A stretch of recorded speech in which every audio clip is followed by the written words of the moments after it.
Meditation ಮಾಡಿದರೆ ಹಲವು ಉಪಯೋಗಗಳಿವೆ. ಮೆಡಿಟೇಷನ್ ಅಂದರೆ ಏನು?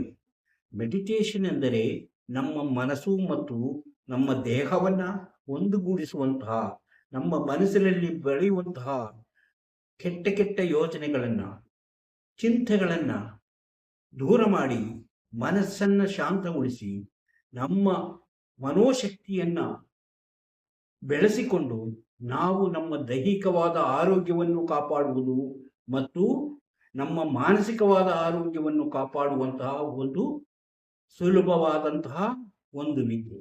ಅಂದರೆ ಧ್ಯಾನ ಮಾಡುವುದೆಂದರೆ ಸುಮ್ಮನೆ ಧ್ಯಾನ ಮಾಡುವುದರಿಂದ ಏನು ಉಪಯೋಗ ಇಲ್ಲ. ಮೆಡಿಟೇಷನ್ ಮಾಡದೆ ನಾನು ಮೆಡಿಟೇಷನ್ ಮಾಡ್ತಾ ಇದ್ದೀನಿ ಅಂದರೆ ಅದರಿಂದ ಏನು ಉಪಯೋಗ ಇಲ್ಲ. ನಿಮಗೆ ನಿದ್ರೆ ಬೇಕಾದರೆ ಮೆಡಿಟೇಷನ್ ಮಾಡಬಹುದು. ಮನಸ್ಸಿನ ಚಿಂತೆಗಳನ್ನು ದೂರ ಮಾಡಲು ಮೆಡಿಟೇಷನ್ ಮಾಡಬಹುದು. ಆದರೆ ಮೆಡಿಟೇಷನ್ ಅಂದರೆ ಏನು? ಹೇಗೆ ಮಾಡಬೇಕು? ನಾನು ಮೆಡಿಟೇಷನ್ ಮಾಡ್ತಿದ್ದೀನಿ, ನಾನು ಮೆಡಿಟೇಷನ್ ಮಾಡಿದೆ, ನನಗೇನು ಉಪಯೋಗ ಸಿಕ್ಕಿಲ್ಲ, ಅದರಿಂದ ನನಗೇನು ಫಲವಾಗಿಲ್ಲ ಎಂದು ಹೇಳುವಂತಹ ಜನರನ್ನು ನೀವು ನೋಡಿರಬಹುದು. ಆದರೆ ಮೆಡಿಟೇಷನ್ ಎನ್ನುವುದು ಸುಮ್ಮನೆ ಕುಳಿತುಕೊಂಡು ಉಸಿರನ್ನು ಎಳೆದುಕೊಂಡು ಅದನ್ನು ಬಿಡುವುದು, ದೀರ್ಘವಾಗಿ ಉಸಿರನ್ನು ಎಳೆಯೋದು ಬಿಡೋದು, ನಾವು ಕಣ್ಣು ಮುಚ್ಚಿಕೊಂಡು ಕುಳಿತುಕೊಳ್ಳೋದು. ಇದು ಮೆಡಿಟೇಷನ್ ಅಲ್ಲ, ಅದು ಧ್ಯಾನವೂ ಅಲ್ಲ. ಅದನ್ನು ನಾವು ಮೆಡಿಟೇಷನ್ ಎಂದು ಹೇಳಲಾಗದು. ಆದರೆ ಸರಿಯಾದ ರೀತಿಯಲ್ಲಿ ಮೆಡಿಟೇಷನ್ ಮಾಡಿದಾಗ ಅದರ ಶಕ್ತಿ ನಿಮ್ಮಲ್ಲಿ ತುಂಬುವುದನ್ನು ನೀವು ಗಮನಿಸಬಹುದು.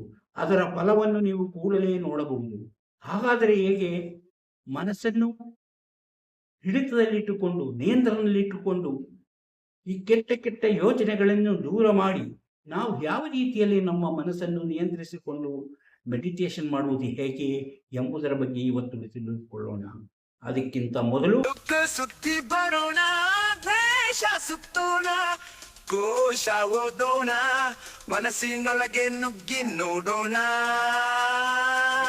ಅದುವೇ ದಾರಿ ಮಾಣಿಯ ಟೈಮ್ಸು. ಸ್ವಾಗತ ನಿಮಗೆಲ್ಲರಿಗೂ ಸ್ವಾಗತ. ಎಲ್ಲರಿಗೂ ನಮಸ್ಕಾರ. ಮಾಣಿಯ ಟೈಮ್ಸ್ ಯೂಟ್ಯೂಬ್ ಚಾನಲ್ಗೆ ನಿಮಗೆಲ್ಲರಿಗೂ ಸ್ವಾಗತ. ಇವತ್ತು ನಾವು ಮೆಡಿಟೇಷನ್ ಎಂದರೇನು ಅಥವಾ ಧ್ಯಾನ ಎಂದರೇನು, ಇದರಿಂದ ಆಗುವಂಥ ಫಲಗಳೇನು, ಮೆಡಿಟೇಷನ್ ಮಾಡೋಕ್ಕೆ ನಾವು ಯಾವ ಯಾವ ಮುಂಜಾಗ್ರತೆ ಕ್ರಮಗಳನ್ನು ತೆಗೆದುಕೊಳ್ಳಬೇಕು ಎಂಬುದರ ಬಗ್ಗೆ ನಾವು ಇವತ್ತು ಚರ್ಚೆ ಮಾಡೋಣ. ಯಾಕಂದರೆ ಮೆಡಿಟೇಷನ್ ಎಂಬುದು ನಮ್ಮ ಆರೋಗ್ಯಕ್ಕೂ, ನಮ್ಮ ಮನಸ್ಸಿನ ಆರೋಗ್ಯಕ್ಕೂ, ನಮ್ಮ ದೈಹಿಕ ಆರೋಗ್ಯಕ್ಕೂ ತುಂಬ ಉತ್ತಮವಾದ ಫಲವನ್ನು ಕೊಡುವಂತಹ ಒಂದು ವಿಧಾನ. ಈ ವಿಧಾನ ಹಿಂದಿನ ಕಾಲದಿಂದ ಋಷಿಮುನಿಗಳು ಅನುಸರಿಸಿಕೊಂಡು ಬಂದಂತಹ ಈ ಮೆಡಿಟೇಷನ್ ಎಂಬ ಒಂದು ವಿಧಾನವನ್ನು ನಾವು ಇಂದು ಅದರ ಬಗ್ಗೆ ತಿಳಿದುಕೊಳ್ಳೋಣ.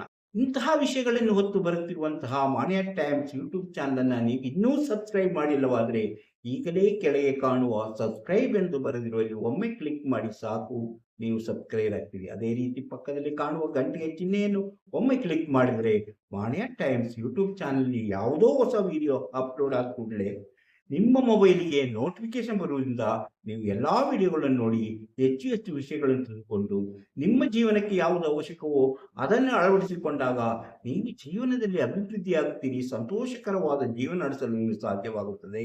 ಪ್ರತಿಯೊಂದು ವಿಡಿಯೋವನ್ನು ಆರಂಭದಿಂದ ಕೊನೆವರೆಗೂ ನೋಡಿದಾಗಲೇ ನಿಮಗೆ ಅದರ ಪೂರ್ಣ ವಿವರ ತಿಳಿದುಕೊಳ್ಳಲು ಸಾಧ್ಯ. ಅದಕ್ಕಾಗಿ ಪೂರ್ತಿಯಾಗಿ ನೋಡಿ, ಲೈಕ್ ಮಾಡಿ, ಶೇರ್ ಮಾಡಿ, ಪ್ರೋತ್ಸಾಹ ಕೊಡಿ. ನೋಡಿ, ನಾನು ಹೇಳಿದೆ ಧ್ಯಾನ ಮಾಡುವುದು ಎಂದರೆ ಏನು, ಧ್ಯಾನ ಮಾಡಬೇಕಾದ್ರೆ ನಾವು ಏನೇನು ಮುಂಜಾಗ್ರತೆ ಕ್ರಮಗಳನ್ನು ಕೈಗೊಳ್ಳಬೇಕು ಎಂಬುದರ ಬಗ್ಗೆ ತಿಳಿದುಕೊಳ್ಳೋಣ. ಮೊದಲನೇದಾಗಿ ನಾವು ಎಲ್ಲಿ ಧ್ಯಾನ ಮಾಡಬೇಕು, ಯಾವ ಜಾಗದಲ್ಲಿ ಧ್ಯಾನ ಮಾಡಬೇಕು ಎಂಬುದನ್ನು ಯೋಚಿಸೋಣ. ಪರಿಸರ, ನೀವು ಧ್ಯಾನ ಮಾಡಲು ಆಯ್ಕೆ ಮಾಡಿಕೊಳ್ಳುವ ಕೊಠಡಿಯಾಗಲಿ, ಕೋಣೆಯಾಗಲಿ, ನೀವು ಮಲಗುವ ಕೋಣೆಯಾಗಲಿ ಶುಚಿಯಾಗಿ ಸ್ವಚ್ಛವಾಗಿರಬೇಕು.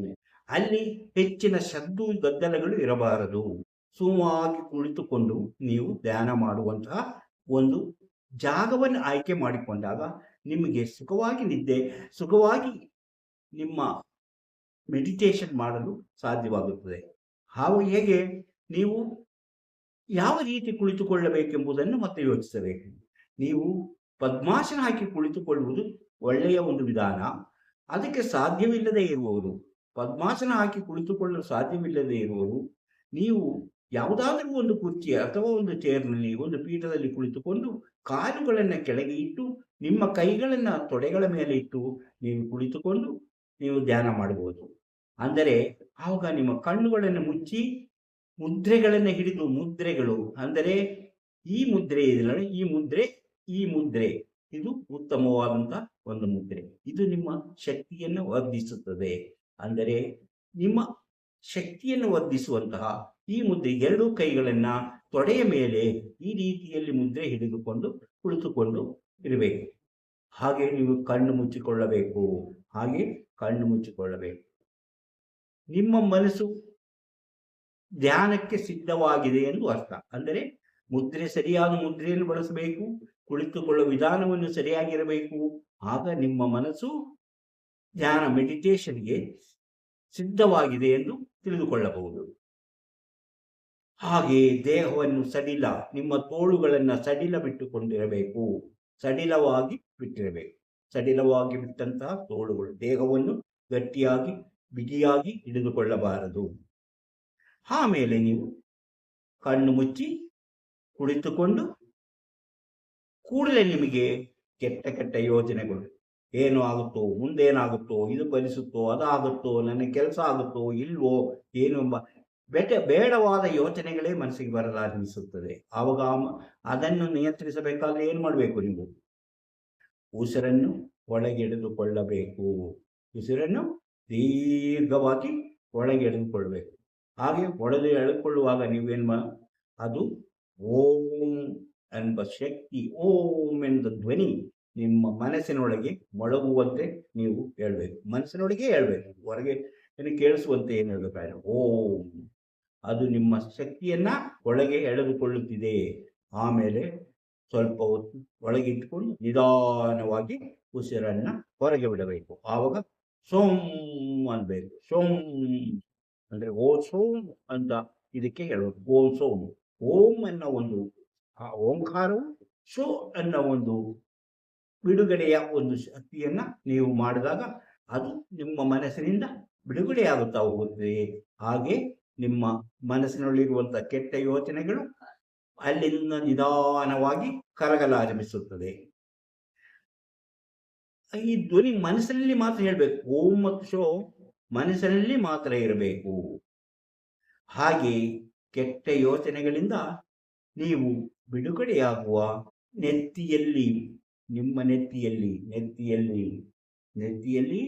ಅಂದರೆ ಹಣೆಯಲ್ಲಿ ಮೂರನೆಯ ಕಣ್ಣು ಇದೆ ಎಂಬುದನ್ನು ಕಲ್ಪಿಸಿಕೊಂಡು ಆ ಮೂರನೆಯ ಕಣ್ಣು ತೆರೆದಿರುವ ಹಾಗೆ ನಿಮ್ಮ ಕಣ್ಣುಗಳನ್ನು ಮುಚ್ಚಿ ಆ ಮೂರನೆಯ ಕಣ್ಣು ತೆರೆದಿರುವ ಹಾಗೆ ನೀವು ಮನಸ್ಸಿನಲ್ಲಿ ಅಂದುಕೊಳ್ಳಬೇಕು. ಹಾಗೆ ನಿಮ್ಮ ಗಮನವೆಲ್ಲವನ್ನೂ ಆ ಮೂರನೆಯ ಕಣ್ಣಿನಲ್ಲಿ, ನೀವು ನಿಮ್ಮ ಎರಡೂ ಕಣ್ಣುಗಳನ್ನು ಮುಚ್ಚಿಕೊಂಡಿದ್ದೀರಿ, ಆದರೆ ನಿಮ್ಮ ಗಮನವೆಲ್ಲವೂ ಆ ಮೂರನೆಯ ಕಣ್ಣಿನ ಮೇಲೆ ನೆಟ್ಟಿರುವ ಹಾಗೆ ನಿಮಗೆ ಅನಿಸಬೇಕು. ಅದರ ಬಗ್ಗೆನೇ ನೀವು ಚಿಂತೆ ಮಾಡಬೇಕು. ಅದು ನಿಮ್ಮ ಶಕ್ತಿಯನ್ನ ಆವಾಹನೆ ಮಾಡುತ್ತಾ ನಿಮ್ಮ ದೇಹದೊಳಗೆ ಬಿಡುತ್ತಾ ಇದೆ ಎಂಬುದಾಗಿ ನೀವು ಕಲ್ಪಿಸಿಕೊಳ್ಳಬೇಕು. ಹಾಗೆ ಕಲ್ಪಿಸಿಕೊಂಡಾಗ ನಿಮ್ಮ ಗಮನ ಪೂರ್ಣವಾಗಿ ಅದರೊಳಗೆ ಹೋದಾಗ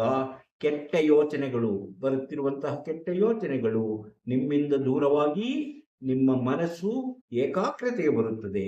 ಆಗ ನೀವು ಏಕಾಗ್ರತೆಯಲ್ಲಿ ನಿಮ್ಮ ಮನಸ್ಸನ್ನಿಟ್ಟು ನೀವು ಆ ರೀತಿಯಲ್ಲಿ ನೀವು ನಿಮ್ಮ ಮೆಡಿಟೇಷನ್ ಅದರ ಧ್ಯಾನವನ್ನ ಮುಂದುವರಿಸಬೇಕು. ಉಸಿರು ಒಳಗೆ ಎಳೆದುಕೊಳ್ಳುವಾಗ ಶಕ್ತಿಯನ್ನು ಆವಾಹನೆ ಮಾಡುತ್ತಿದ್ದೇನೆ, ಶಕ್ತಿಯನ್ನು ಒಳಗೆ ತೆಗೆದುಕೊಳ್ಳುತ್ತಿದ್ದೇನೆ ಎಂಬ ಯೋಚನೆಯಿಂದ ನೀವು ಅದನ್ನ ಮಾಡಬೇಕು. ಶಕ್ತಿ ನಿಮ್ಮ ಒಳಗೆ ಹೋಗ್ತಾ ಇದೆ. ಶಕ್ತಿ ಅಂದ್ರೆ ಆಕ್ಸಿಜನ್ ಅಂದರೆ ಶಕ್ತಿ. ಆಕ್ಸಿಜನ್ ನಮ್ಮ ದೇಹದೊಳಗೆ ಹೋದಾಗ ನಮ್ಗೆ ಹೆಚ್ಚಿನ ಹುರುಪು, ಉತ್ಸಾಹ ಬರುತ್ತದೆ. ಅದು ಒಂದು ಶಕ್ತಿ ಎಂಬುದನ್ನ ನೀವು ಕಲ್ಪಿಸಿಕೊಂಡಾಗ ನಿಮ್ಮ ದೇಹದೊಳಗೆ ಆ ಶಕ್ತಿ ಪ್ರವೇಶಿಸಿದಾಗ ನಿಮ್ಮ ಜೀವನದಲ್ಲಿ ನಿಮಗೆ ಶಕ್ತಿ ಆಗುತ್ತಿದೆ, ನಮ್ಮ ದೇಹದೊಳಗೆ ಹೊಸ ಶಕ್ತಿ ಸೇರಿಕೊಳ್ಳುತ್ತಿದೆ ಎಂಬ ಕಲ್ಪನೆ ಬರುತ್ತದೆ.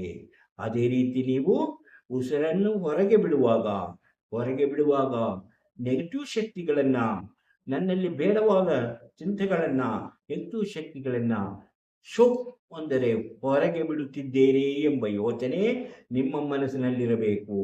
ಹಾಗೆ ನಿಮ್ಮ ಮನಸ್ಸಿನಿಂದ ಆ ಶಕ್ತಿ ಹೊರಗೆ ಹೋಗ್ತಾ ಇರುತ್ತೆ. ಹಾಗೆಯೇ ನಿಮ್ಮ ಶಕ್ತಿ ಒಳಗೆ ಬರುವಂತಹ ಶಕ್ತಿ ಒಳ್ಳೆಯ ಶಕ್ತಿ ಪಾಸಿಟಿವ್ ಶಕ್ತಿ ಆಗಿರುತ್ತದೆ. ಹೊರಗೆ ಹೋಗುವುದು ನೆಗೆಟಿವ್ ಶಕ್ತಿ ಆಗಿರುತ್ತೆ. ನೀವು ಆ ರೀತಿಯಲ್ಲಿ ಯೋಚನೆ ಮಾಡ್ತಾ ನೀವು ಇದನ್ನ ಮುಂದುವರಿಸಿಕೊಳ್ಳಬೇಕು. ಹೀಗೆ ಮುಂದುವರಿಸಿಕೊಳ್ಳಬೇಕು. ಆ ಶಕ್ತಿ ನೆಗೆಟಿವ್ ಶಕ್ತಿಯನ್ನು ಹೊರಗೆ ಬಿಟ್ಟು ಪಾಸಿಟಿವ್ ಶಕ್ತಿಯನ್ನು ಒಳಗೆ ಎಳೆದುಕೊಳ್ಳಬೇಕು. ಹಾಗಾದರೆ ಇಂಥ ಈ ಮೆಡಿಟೇಷನ್ ಯಾವ ಟೈಮಿನಲ್ಲಿ ಯಾವ ಹೊತ್ತಿನಲ್ಲಿ ಮಾಡಬೇಕೆಂಬ ಯೋಚನೆ ಬರಬಹುದು. ನೀವು ಬೆಳಿಗ್ಗೆ ಎದ್ದು ಕೂಡಲೇ ಧ್ಯಾನ ಮಾಡಬಹುದು, ಅಥವಾ ಅದು ಸಂಜೆ ಮಲಗುವ ಮೊದಲು ಈ ಧ್ಯಾನವನ್ನ ನೀವು ಮೆಡಿಟೇಷನ್ ಮಾಡುವುದು ಒಳ್ಳೆಯದು. ಅಂದರೆ ಈ ಮೆಡಿಟೇಷನ್ ಬಗ್ಗೆ ಈ ಧ್ಯಾನದ ಬಗ್ಗೆ ಪರಮಹಂಸ ಯೋಗೇಂದ್ರ ಅವರು ಹೇಳಿರುವಂತಹ ರೀತಿಯಲ್ಲಿ ಈ ರೀತಿಯ ಕೆಲವು ನೇಮಗಳನ್ನು ಬಳಸಿ ನೀವು ಮೆಡಿಟೇಷನ್ ಮಾಡುವುದರಿಂದ ನಿಮ್ಮ ಮಾನಸಿಕ ಶಕ್ತಿ ಹೆಚ್ಚಾಗುವುದು, ಅದೇ ರೀತಿ ನಿಮ್ಮ ದೈಹಿಕ ತೊಂದರೆಗಳು ನಿವಾರಣೆ ಆಗುವುದು, ರಾತ್ರಿಯಲ್ಲಿ ಮಲಗಿದಾಗ ನಿದ್ರೆ ಬರುವುದು. ಯಾವ ರೀತಿ ನೀವು ಸರಿಯಾಗಿ ಕುಳಿತುಕೊಂಡು ಉಸಿರನ್ನು ಒಳಗೆ ಎಳೆದುಕೊಂಡು ಉಸಿರನ್ನು ಹೊರಗೆ ಬಿಡುವುದು, ಹಾಗೆ ನಿಮ್ಮ ಮೂರನೇ ಕಣ್ಣು ತೆರೆದಿರುವ ಹಾಗೆ ಅದರ ಕಡೆ ನಿಮ್ಮ ಗಮನ ಇರುವುದು. ಹೀಗೆ ನೀವು ಮಾಡುವುದರಿಂದ ನಿಮ್ಮ ಶಕ್ತಿ ಒಳಗೆ ಬಂದು ಪಾಸಿಟಿವ್ ಶಕ್ತಿ ಒಳಗೆ ತುಂಬಿ ನೆಗೆಟಿವ್ ಶಕ್ತಿಗಳು ಹೊರಗಡೆ ಹೋಗುತ್ತದೆ. ಉಸಿರನ್ನು ಎಳೆದುಕೊಳ್ಳುವಾಗ ಓಂ ಎಂಬ ಶಕ್ತಿಯು, ಹೊರಗೆ ಬಿಡುವಾಗ ಸೌ ಎಂದ ಧ್ವನಿಯು ನಿಮ್ಮ ಮನಸ್ಸಿನೊಳಗೆ ಮೊಳಗುತ್ತಿರಲಿ. ಹಾಗೆ ಮಾಡುವುದರಿಂದ ನಿಮ್ಮ ಮೆಡಿಟೇಷನ್ನಿನ ಫಲ ಉತ್ತಮವಾದ ರೀತಿಯಲ್ಲಿ ನಿಮಗೆ ದೊರೆಯುತ್ತದೆ. ಅಂದರೆ ನೀವು ಯಾವುದೇ ಒಂದು ಹೊತ್ತಿನಲ್ಲಿ ನೀವು ಇದನ್ನ ಮಾಡಲು ಸಾಧ್ಯ. ಅಂದರೆ ನೋವು ಇದ್ದರೆ ಈ ಶಕ್ತಿಯಿಂದ ನೋವು ನಿವಾರಣೆ ಆಗುತ್ತದೆ. ನಿಮ್ಮ ದೇಹದಲ್ಲಿರುವಂತಹ ನೋವನ್ನು ಇದು ನಿವಾರಿಸಲು ನೀವು ಇದನ್ನ ಮಾಡುವಾಗ ನನ್ನ ನೋವು ಹೋಗ್ತಾ ಇದೆ, ನಾನು ಉಸಿರನ್ನು ಹೊರಗೆ ಬಿಟ್ಟಾಗ ನನ್ನ ನೋವು ಉದಿರುತ್ತಾ ಇದೆ, ನೋವು ಹೊರಗೆ ಹೋಗ್ತಾ ಇದೆ, ನೋವು ನನ್ನಿಂದ ದೂರವಾಗ್ತಾ ಇದೆ, ಆ ನೋವು ನನ್ನಿಂದ ದೂರವಾಗುತ್ತಾ ಇದೆ ಎಂದು ನೀವು ಯೋಚನೆ ಮಾಡಿದರೆ ಆ ರೀತಿಯಲ್ಲೇ ನೀವು ಸರಿಯಾದ ರೀತಿಯಲ್ಲಿ ಮೆಡಿಟೇಷನ್ ಮಾಡಿದಾಗ ಹಾಗೆಯೇ ಸಂಭವಿಸುತ್ತದೆ. ನನಗೆ ರಾತ್ರಿ ನಿದ್ದೆ ಚೆನ್ನಾಗಿ ಬರಲಿ, ನನಗೆ ನಿದ್ದೆ ಬರಲಿ, ನಾನು ಸುಖವಾಗಿ ನಿದ್ದೆ ಬರಬೇಕೆಂಬ ಯೋಚನೆಯಿಂದ ನೀವು ಸರಿಯಾದ ರೀತಿಯಲ್ಲಿ ಮೆಡಿಟೇಷನ್ ಮಾಡಿದಾಗ ನಿಮಗೆ ಸರಿಯಾದ ರೀತಿಯಲ್ಲಿ ಒಳ್ಳೆಯ ನಿದ್ದೆ ಬರಲು ಇದರಿಂದ ಸಾಧ್ಯವಾಗುತ್ತದೆ. ನಿಮ್ಮ ಮನಸ್ಸು ಹಗುರವಾಗಿ ನಿಮ್ಮ ದೇಹದ ರೋಗಬಾಧಿತ ಪ್ರದೇಶಗಳು ಸ್ವಸ್ಥವಾಗಿ ಅದು ನಿಮ್ಮ ಆರೋಗ್ಯವನ್ನು ಮರಳಿಕೊಡುವಂತಹ ಒಂದು ಉತ್ತಮವಾದ ವಿಧಾನ ಈ ಮೆಡಿಟೇಷನ್. ನೀವು ಆರಂಭದಲ್ಲಿ ಒಂದು 15 ನಿಮಿಷಗಳ ಕಾಲ ಈ ಮೆಡಿಟೇಷನ್ ಮಾಡಿದ್ರೆ ಸಾಕು. ದಿನಕ್ಕೆ 15 ನಿಮಿಷಗಳ ಕಾಲ. ಕ್ರಮೇಣ ನೀವು ನಿಮಗೆ ಅನಿಸಿದರೆ, ನಿಮಗೆ ಸಾಧ್ಯವಾದರೆ ಇನ್ನಷ್ಟು ಸಮಯ ನೀವು ಈ ಮೆಡಿಟೇಷನ್ ಅನ್ನ ಮುಂದುವರಿಸಬಹುದು. ಆದರೆ ಒಂದು ವಿಷಯ ನೆನಪಿರಲಿ, ನೀವು ಮೆಡಿಟೇಷನ್ ಯಾವಾಗ ಮುಗಿಸುತ್ತೇನೋ, ಯಾವಾಗ ಮುಗಿಯುತ್ತೋ ಇಷ್ಟೇ ಟೈಮ್ಗೆ ಮುಗಿದು ಹೋಗಲಿ, ಈಗಲೇ ಮುಗಿಲಿ ಎಂಬ ಯೋಚನೆಯಿಂದ ಈ ಮೆಡಿಟೇಷನ್ ಅನ್ನು ನೀವು ಮಾಡ್ತಾ ಇದ್ದರೆ ಅದರ ಫಲ ನಿಮಗೆ ಸಿಗೋದಿಲ್ಲ. ನಿಮಗೆ ಫಲ ಸಿಗಬೇಕಾದ್ರೆ ನಾನು ಹೇಳಿದಾಗೆ ಪೂರ್ಣವಾಗಿ ನಿಮ್ಮ ಮನಸ್ಸು ಇದರೊಳಗೆ, ಈ ಮೆಡಿಟೇಷನ್ ಒಳಗೆ, ನಿಮ್ಮ ಮನಸ್ಸಿನೊಳಗೆ, ನಿಮ್ಮ ದೇಹದೊಳಗೆ ಇಂತಹ ಒಂದು ಶಕ್ತಿ ಇದೆ ಎಂಬುದನ್ನು ಅರಿತು ಏಕಾಗ್ರತೆಯಿಂದ ನೀವು ಮೆಡಿಟೇಷನ್ ಮಾಡಿದಾಗ ಮಾತ್ರ ನಿಮಗೆ ಅದರ ಪೂರ್ಣ ಫಲ ದೊರೆಯುತ್ತದೆ. ಇಲ್ಲದಿದ್ದರೆ ನೀವು ಮೆಡಿಟೇಷನ್ ಇಂದ ಯಾವ ಫಲವನ್ನು ಪಡೆಯಲು ಸಾಧ್ಯವಾಗುವುದು. ಯಾಕಂದರೆ ನಿಮ್ಮ ಮನಸ್ಸಿನಲ್ಲಿ ಕೆಟ್ಟ ಕೆಟ್ಟ ಯೋಚನೆಗಳು ಬರುತ್ತದೆ. ಆ ಯೋಚನೆಗಳಿಂದ ನಿಮಗೆ ಮುಕ್ತಿ ಪಡೆಯಲು ಸಾಧ್ಯವಿಲ್ಲ. ಮನೆಯ ಚಿಂತೆ ಆಗಿರ್ಬೋದು, ಭವಿಷ್ಯದ ಚಿಂತೆ ಆಗಿರ್ಬೋದು, ಕಷ್ಟದ ಕೆಲಸಗಳಾಗಿರ್ಬೋದು, ಕಷ್ಟದಲ್ಲಿ ಏನು ಮಾಡಬೇಕೆಂಬ ಯೋಚನೆ ಆಗಿರ್ಬೋದು. ಇಂತಹ ಪರಿಸ್ಥಿತಿಯಲ್ಲಿ ನೀವು ನಿಮ್ಮ ಮೆಡಿಟೇಷನ್ ಮಾಡಿದಾಗ ನಿಮಗೆ ಅದರಿಂದ ಉಪಯೋಗ ಇಲ್ಲ ಎಂಬುದನ್ನು ನೀವು ಅರಿತುಕೊಂಡು ನೀವು ಸರಿಯಾದ ರೀತಿಯಲ್ಲಿ ನಿಮ್ಮ ಮೆಡಿಟೇಷನ್ ಕ್ರಿಯೆಯನ್ನ ಅಥವಾ ಈ ವಿಧಾನವನ್ನ ಅನುಸರಿಸ ಬಂದರೆ ನಿಮಗೆ ಖಂಡಿತವಾಗಲು ಒಳ್ಳೆಯ ಫಲ ಸಿಗುತ್ತದೆ. ಮೆಡಿಟೇಷನ್ ಎಂಬುದು ಶಕ್ತಿಯನ್ನು ನೀಡುವಂತಹ, ಶಕ್ತಿ ಕೊಡುವಂತಹ ಒಂದು ಉತ್ತಮವಾದಂತಹ ವಿಧಾನ ಎಂಬುದನ್ನು ಮತ್ತೊಮ್ಮೆ ಹೇಳುತ್ತಾ, ಇಂತಹ ವಿಷಯಗಳನ್ನು ಹೊತ್ತು ಬರುತ್ತಿರುವಂತಹ ಮಾಣಿಯಾಕ್ ಟೈಮ್ಸ್ ಯೂಟ್ಯೂಬ್ ಚಾನಲ್ ನೀವು ಇನ್ನೂ ಸಬ್ಸ್ಕ್ರೈಬ್ ಮಾಡಿಲ್ಲವಾದರೆ ಈಗಲೇ ಕೆಳಗೆ ಕಾಣುವ ಸಬ್ಸ್ಕ್ರೈಬ್ ಎಂದು ಬರೆದಿರುವಲ್ಲಿ ಒಮ್ಮೆ ಕ್ಲಿಕ್ ಮಾಡಿ ಸಾಕು. ನೀವು ಸಬ್ಸ್ಕ್ರೈಬ್ ಆಗ್ತೀರಿ. ಅದೇ ರೀತಿ ಪಕ್ಕದಲ್ಲಿ ಕಾಣುವ ಗಂಟೆ ಚಿಹ್ನೆಯನ್ನು ಒಮ್ಮೆ ಕ್ಲಿಕ್ ಮಾಡಿದರೆ ಮಾನ್ಯ ಟೈಮ್ಸ್ ಯೂಟ್ಯೂಬ್ ಚಾನಲ್ ಯಾವುದೇ ಹೊಸ ವಿಡಿಯೋ ಅಪ್ಲೋಡ್ ಆದ ಕೂಡಲೇ ನಿಮ್ಮ ಮೊಬೈಲ್ಗೆ ನೋಟಿಫಿಕೇಶನ್ ಬರುವುದರಿಂದ ನೀವು ಎಲ್ಲ ವಿಡಿಯೋಗಳನ್ನು ನೋಡಲು ಸಾಧ್ಯವಾಗುತ್ತದೆ. ಇದರಿಂದಾಗಿ ನಿಮಗೆ ಸಂತೋಷಕರವಾದ ಜೀವನ ನಡೆಸಲು ಸಾಧ್ಯವಾಗುತ್ತದೆ. ಎಲ್ಲ ವಿಡಿಯೋಗಳನ್ನು ಆರಂಭದಿಂದ ಕೊನೆವರೆಗೂ ನೋಡಿ, ಲೈಕ್ ಮಾಡಿ, ಶೇರ್ ಮಾಡಿ, ಪ್ರೋತ್ಸಾಹ ಕೊಡಿ. ಇಂತಹ ಮತ್ತೊಂದು ವಿಡಿಯೋದೊಂದಿಗೆ ಮತ್ತೆ ಬರುತ್ತೇನೆ. ಇಷ್ಟು ಹೊತ್ತು ಈ ವಿಡಿಯೋ ನೋಡಿದ ನಿಮಗೆಲ್ಲರಿಗೂ ಧನ್ಯವಾದ.